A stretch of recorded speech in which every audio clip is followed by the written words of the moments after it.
ายท้องสาต้นมานี่โอ้คือ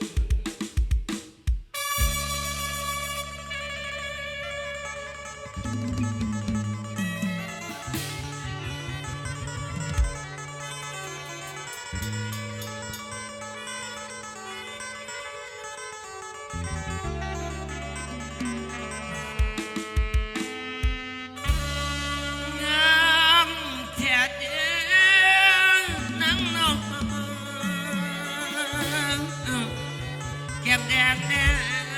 งไอ้ลางสาวแม่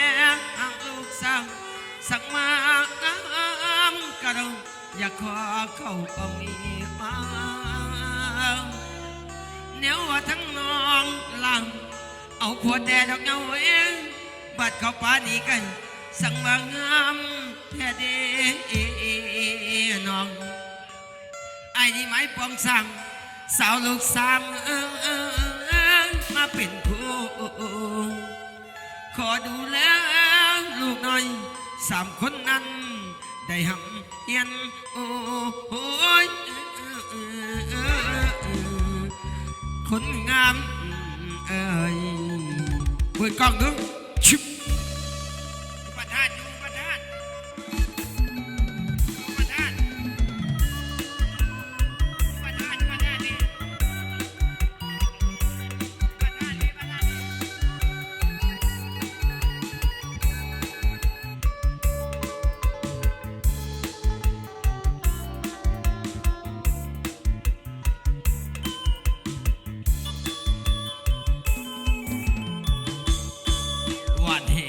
เมื่อถึงป่า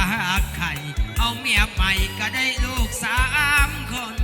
บ่ต้องทำหมอกำให้ยาวให้มันลำบากรักน้ำดังตายแต่งงานแล้วมีลูกไว้ใส่น้องแสนอุ่นใจหักไปหักลูก3ฝันสายอายบ่สะเทือนมันบ่ได้เจือนคือจะฟังสีขอเพียงเอาเข้าใจคานภูมิใจสร้างฝันก็สุขใจแล้วเนี่ยเจ้าโอเคไอ้ก็โอเคพอได้ลังเลเป็นตายหักนางโอ้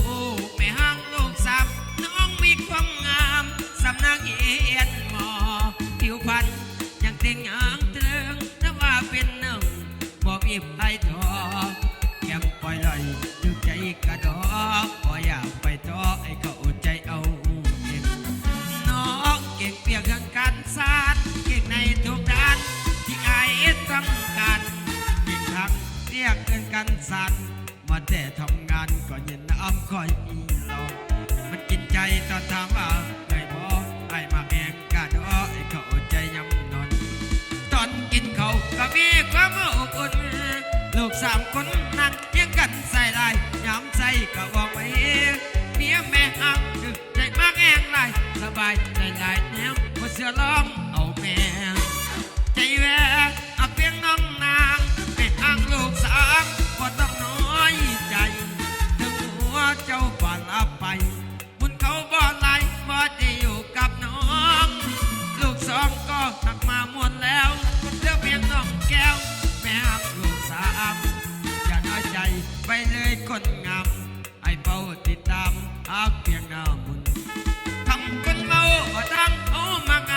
เอาเมียแม่ทั้งไอ้บ่แข็งทั้งประเทศกูจะเลิศแท้ๆมาเกิดกันเอาเป็นคนสามัน4 วันอย่างนอดีน้องโอ้ยเมียน้อยก็โทษน้ำพอเมียน้อยกว่านี่เมียใหญ่พันอยู่เฮือนกว่านี่เซ็ตกู12 เมีย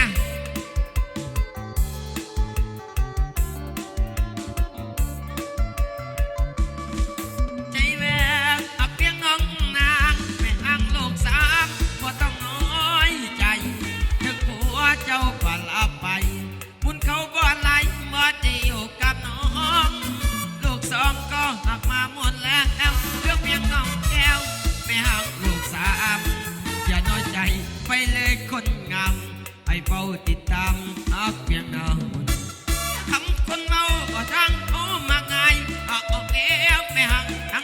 บอกแอลตั้งประเทศกูจะเลินแต่